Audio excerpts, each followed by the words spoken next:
Okay, so this is the example that will help you correct CR3 from your test. Again, these have to be turned in by Wednesday. If they are not turned in by Wednesday, we can't do the corrections. So again, I've changed the problem a little bit from the one that was on your test, just so that I can show you an example, but you can still do the one that is on your test. So Callie can sell cakes for $12 each and a dozen cookies for $8. She needs to make at least $2,000. Okay, so the first thing is to write an inequality to show the possible number of cakes and cookies that she needs to sell. They tell us to use X for cakes and to use Y for cookies. So each cake is $12.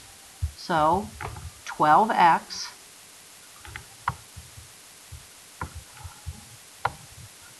plus 8Y needs to be more than $2,000.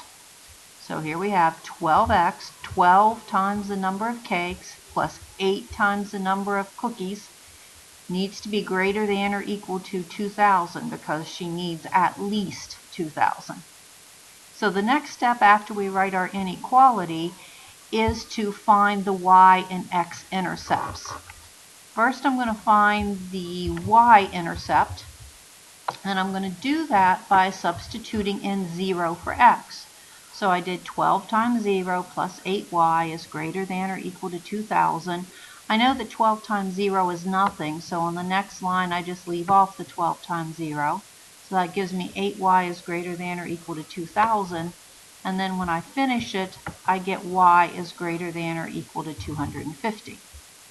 So then I come over here to do the x, and I go through the same process. I put in 0 for y, and I know that 8 times 0 is nothing, so on the next line the 8 times 0 is gone. And then the last thing that I need to do is divide by 12. Now when I divided by 12, I got 166, and then I have 6 repeating. So I just rounded that to 167. For the purposes of our graph, rounding is just fine. So now I have the x and the y-intercept. The next thing that I need to do is graph those x and y-intercepts on my graph. So my x-intercept is 167. You can see right down here. It's closer to 175 than it is to 150, but I graphed a point right there. And then my y-intercept, I graphed a point at 250, and then I connected the two with a line. So that's the line that I needed to graph. The next part is the part where we need to shade. Remember, it wasn't equals to, it was greater than or equal to.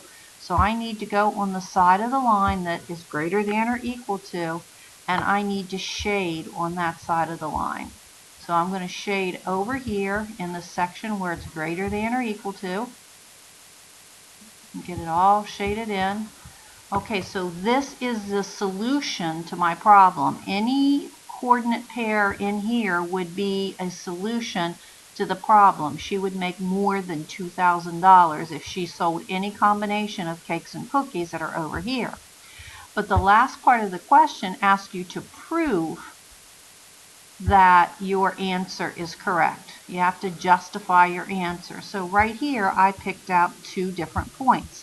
Now it doesn't matter what 2 points you pick. I just picked out this one, which is 50, 200, and I picked out this one, which is 100, 125. You could have picked any point you wanted to over in here, as long as the point was shaded. So the first one was 50, 200. Now I need to justify why my answer is correct. So 50 multiplied by the 50 cakes multiplied by 12, 200 cookies multiplied by 8 is greater than or equal to 2,000. I do the calculations and I get 2,200 is greater than or equal to 2,000, which is true. Then I do the next one. 100 times 12, because that's the cakes, 125 times 8, because that's the cookies, is going to be greater than or equal to 2,000. I do the calculations, and whoops, hold on, there seems to be a problem with my calculations right here.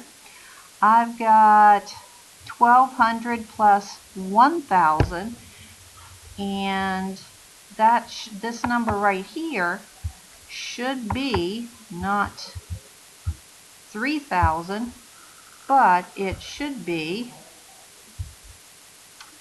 $2,200 again. So again, we've made $2,200. Same answer that I got up here, which is very interesting, but it doesn't really matter because both of them are greater than or equal to 2,000, and that's what's important. Okay, so this is how you can correct your constructed response number 3. Correct it. You can correct it on the same paper because of the graph if you need to, but you need to make sure it's corrected so that I can see and understand what you've done, and then you need to turn it in on Wednesday, no later than Wednesday.